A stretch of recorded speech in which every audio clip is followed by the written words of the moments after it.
Hello students, welcome back once again. Today we will study about Unit 2 Friction and its effects from Chapter 3. Already you have studied about force of friction. One example through I am going to explain what is friction. Roll a rubber ball on the ground. What do you observe after a few seconds? You can see a ball rolling on the ground, slows down and then comes to rest after some time. You have already learned that force can slow down or stop the bodies. Therefore, some force must be acting on the rubber ball to stop its motion. This force is called force of friction. Friction always acts in the direction opposite to the direction of motion. So, if we move a table towards left, then force of friction will act on the table towards right. Friction is caused due to irregularities on the surfaces of objects in contact. Friction occurs whenever two bodies are in contact with each other. As explained earlier, force of friction is a consequential force. From the above example, the surface of the rubber ball was in contact with the surface of earth. Force of friction can be defined as a force which acts at the surface of contact when one body moves upon another body. Let us study more about force of friction.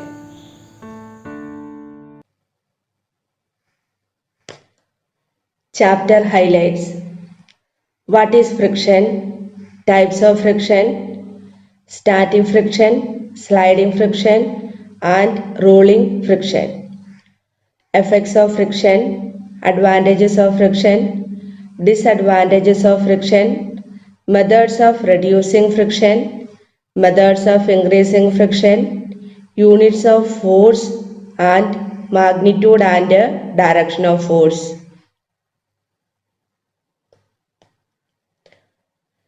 This is the definition of friction.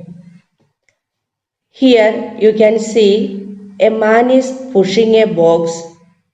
Force of friction acts opposite direction of a moving object.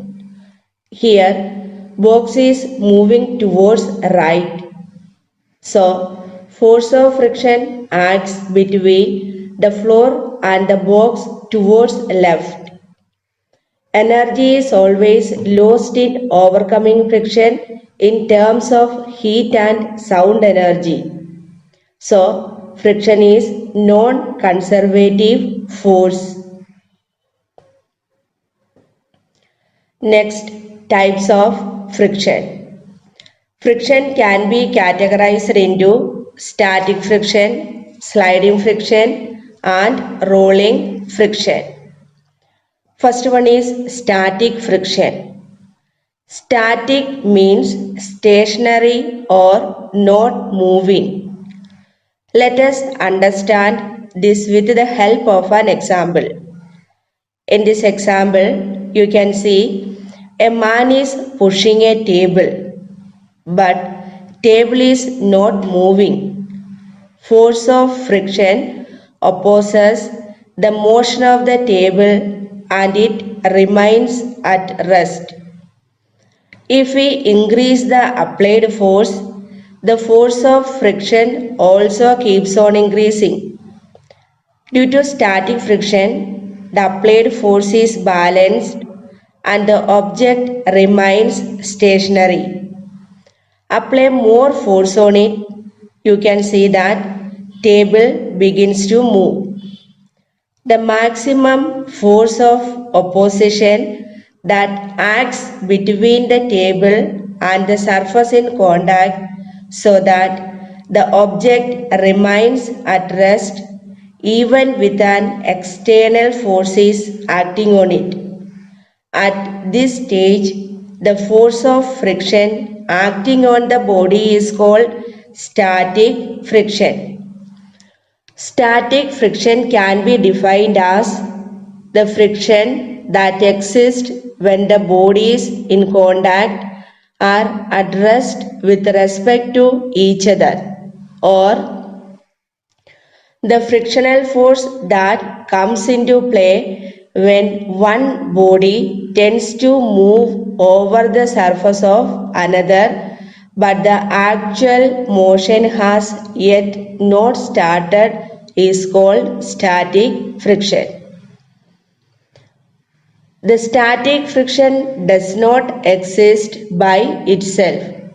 When there is no applied force, there is no static friction. Next, sliding friction. Here you can see a block of wood is moving over the surface of a floor. The friction that exists between a body and a surface when the body slides over the surface of the other body is called sliding friction. Sliding friction is less than static friction. It is equal to the force required to keep the body in motion over the surface. Next, rolling friction. Here you can see a wheel is rolling over the surface. When a body rolls over a surface, the friction that exists between them is called rolling friction. For the same weight, rolling friction is smaller than static or sliding friction.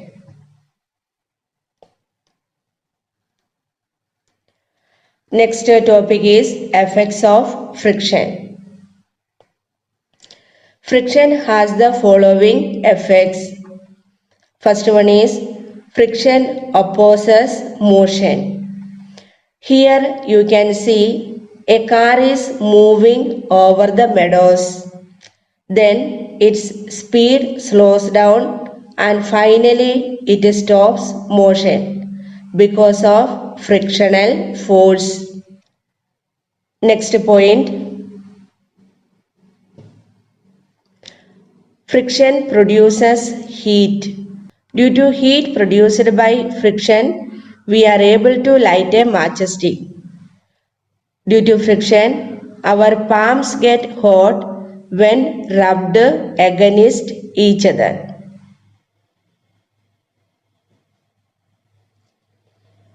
Next, friction causes wear and tear.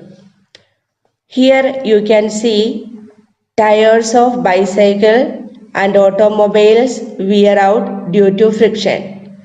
Surface of the tire and road comes in contact with each other. As a result, friction is produced and it causes in wearing out of the tires of moving vehicles.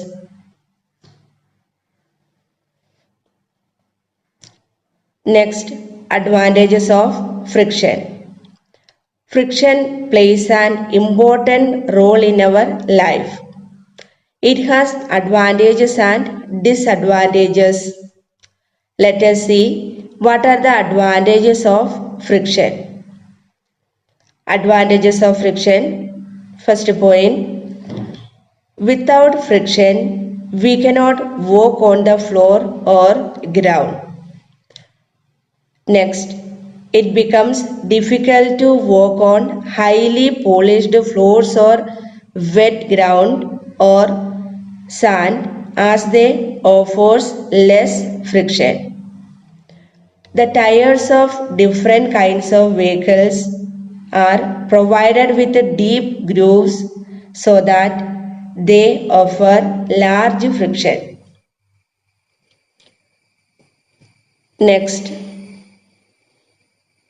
the force of friction which holds nails and screws in the wooden furniture due to friction, which saves us from impact of meteors coming from the space. When a meteor enters the Earth's atmosphere, the force of friction between the meteor and air generates enough heat so that it burns before reaching ground. Next, due to friction, we are able to slow down or stop the moving vehicles. We are able to write on a paper with a pencil or pen because of friction. We are able to hold objects with our hands due to friction. We are able to light a matchstick, cut anything, and tie a knot or fix a nail on the wall because of friction. Next topic is disadvantages of friction. First point, friction causes wear and tear of the rubbing surfaces. It wears out the soles of shoes, tires of all kinds of vehicles, and moving parts of machinery. So, all the cases need replacement from time to time. Here, you can see the tire is worn out. Next point, friction generate heat. So, it causes wastage of energy. Here you can see a matchstick is rubbed on the sides of a matchbox. Heat is generated and we are able to light a matchstick. Next point, force of friction increases with the weight of an object. So, we have to spend lot of energy to move heavy objects. We can increase and reduce friction. First of all, we do study about how can we reduce friction. Methods of reducing friction or minimizing friction.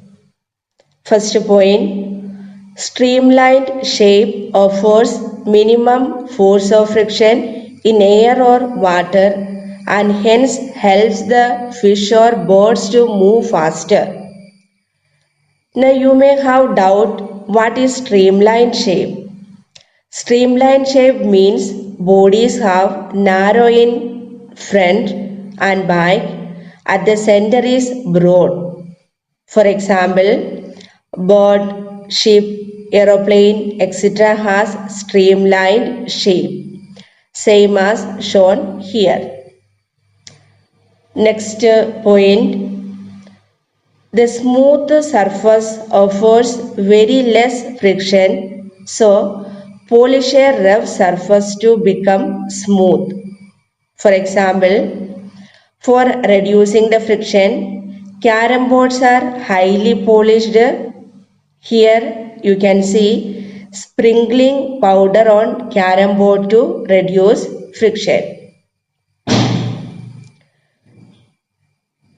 Here you can see the surface is highly polished, so things can be moved easily. Third point, by lubricating the moving parts of machinery, the friction can be reduced. Oil and grease are lubricants. If the moving parts are light in weight, oil is used as lubricant. If the moving parts are heavy, then grease is used. Graphite and talcum powder are also lubricants. Graphites are used as lubricants in machines which generate more heat. For reducing the friction, talcum powder can be used. Do you know where it is used? It is used on carom boards. These two pictures you can see applying grease and oil. It helps to reduce friction in moving parts of machinery.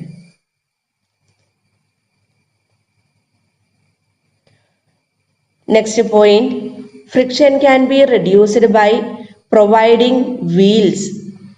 Here you can see a bike. Corners of the bike, wheels are provided. Do you know why does wheels are provided at the bottom of the bike? Because a very small amount of force is required to move it. This way, it helps to reduce friction. Next point, by providing ball bearings, it helps to reduce friction.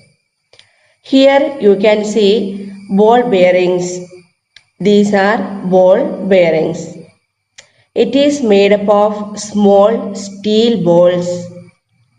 When these steel balls are placed between two cylindrical moving surfaces, they reduce friction.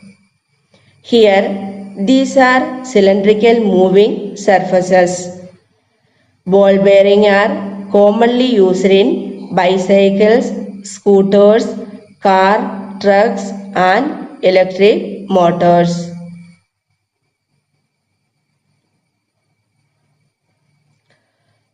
Next topic is methods of increasing friction. In certain situations, we need to increase friction. Otherwise, body or object consumes more energy. Let us study which all the methods help to increase or maximize friction. Here you can see tires have deep grooves. These line markings are grooves. All kinds of tires providing grooves to increase friction. This prevents the vehicle from skidding on wet roads and sharp turns. Next method to increase friction is soles of shoes are provided with spikes and grooves.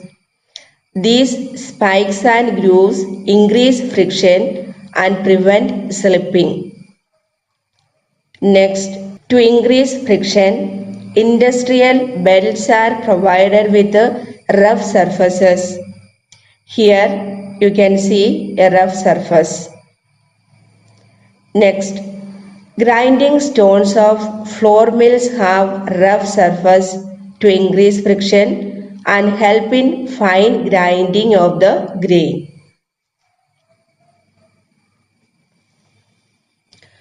Next topic is units of force. Already you have studied about force and its effects from first unit of this chapter. In this topic, you are going to study unit required to describe a small or big force. Already you know that SI unit of force is Newton and CGS unit of force is Dyne. Other units are gram force and kilogram force. The symbol of gram force is GF and the symbol of kilogram force is KGF.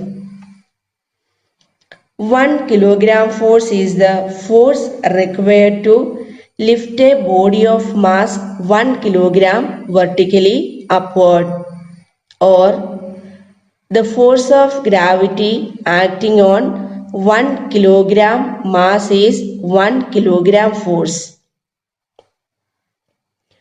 For measuring smaller forces, we use gram force.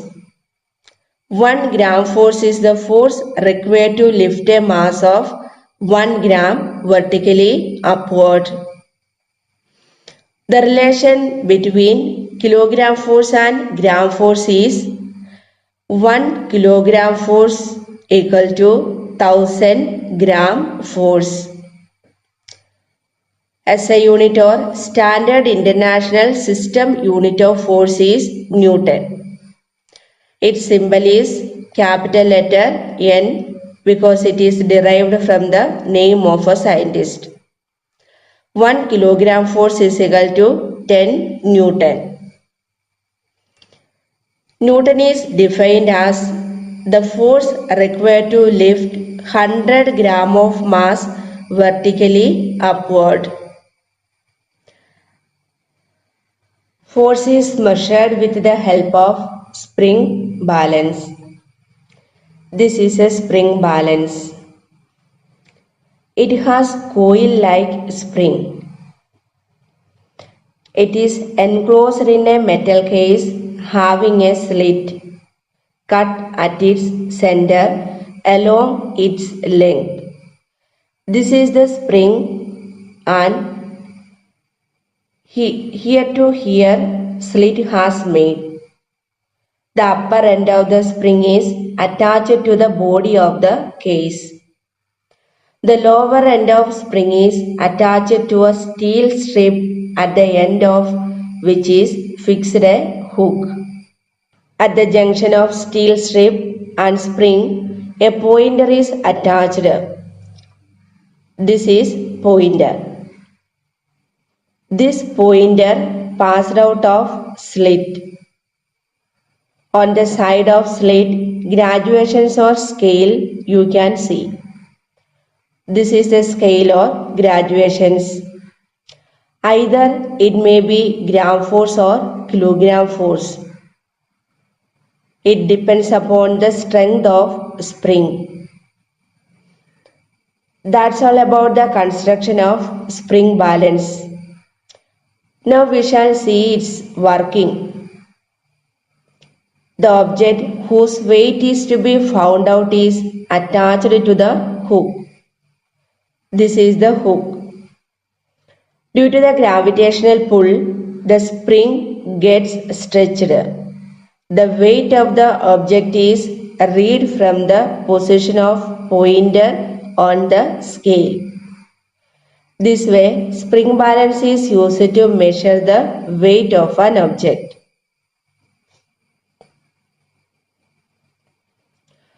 Next, magnitude and direction of force. The amount or the strength of force is called magnitude. Magnitude tells the force is how much large or how much small. The magnitude of force is generally shown by a straight line like this. Greater the length of line shows larger the magnitude of force. This is the tail and this is the head. This arrowhead shows the direction of force. In which direction the arrowhead pointing, that direction the force will act. A force has both magnitude and direction. Here you can see one person is carrying a load and force is acting downward direction. Here you can see he is pushing a chair and force is applying to the left direction. This arrowhead shows the direction of force. Here you can see he is pulling a chair towards right. So force is applying towards right. Here arrowhead shows towards right.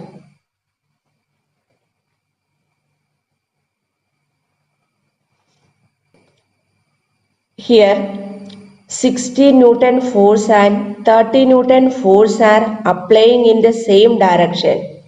So magnitude of force is 60 plus 30, 90. 90 is the magnitude of force. Direction of force is right. Next, here you can see 10 Newton force is applying in the left direction and 30 Newton force is applying in the right direction. Here forces are applying opposite direction. So magnitude of force is the subtraction of smaller force from greater force. Here greater force is 30 Newton and smaller force is 10 Newton. So magnitude of force is 30 Newton minus 10 Newton, that is equal to 20 Newton. Magnitude is 20. Now how to calculate its direction? One force is acting left and another force is acting right direction. So in which direction greater force is acting, that is the direction of force. Here greater force is acting in the right direction, so direction of force is right. Next, addition of forces. Here 100 Newton force and 150 Newton force are applying in the right direction. If two or more forces are applying in the same direction, the resultant or net force is the sum of that forces. In this case, resultant force is 100 Newton plus 150 Newton, that is equal to 250 Newton to the right direction. Here also 100 Newton force and 150 Newton force are acting to the right direction. So resultant or net force is 250 Newton to the right direction.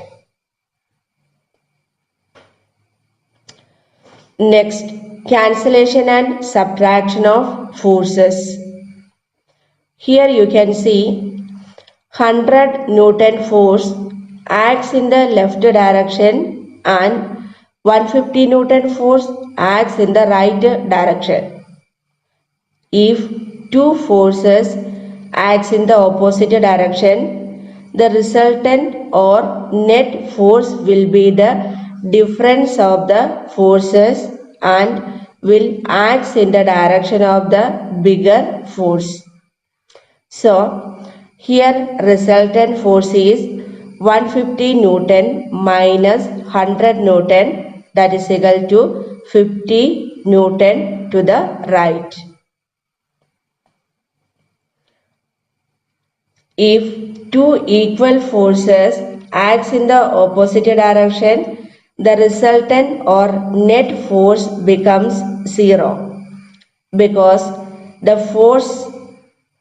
forces being equal and opposite, it will be cancelled each other. For example, here 5 Newton force acts towards left and 5 Newton force acts towards right. Net force will be 0. 5 Newton minus 5 Newton, that is equal to 0. Let us discuss these examples. First case, equal forces 5 Newton force and 5 Newton force are acting in the same direction. So resultant or net force becomes the sum of the forces. Here 5 plus 5 is equal to 10 Newton force to the right. Second case, equal forces are acting in opposite direction. So net force becomes 0. 5 minus 5, that is equal to 0. Here forces are cancelled each other. Third case, two unequal forces are in the same direction. Net force will be the sum of the two forces, that is 5 plus 10, that is equal to 15 Newton towards right. Fourth case, two unequal forces acts in the opposite direction. The net force will be the difference of the forces acting separately. The direction of force will be the direction in which the larger force acts. Here, 5 Newton force to the right and 10 Newton force to the left. Resultant force becomes 5 Newton to the left. Fifth case, 5 Newton force to the right and 15 Newton to the left. Resultant or net force will be 15 minus 5 is equal to 10 Newton force to the left. Last case, 10 Newton force acts upward direction and 5 Newton force acts downward direction. The net force becomes 10 minus 5, that is equal to 5 Newton force to the upward direction. That's all about Unit 2 friction and its effects. I will be uploading the answers of study questions of this unit soon. Please maintain your copy.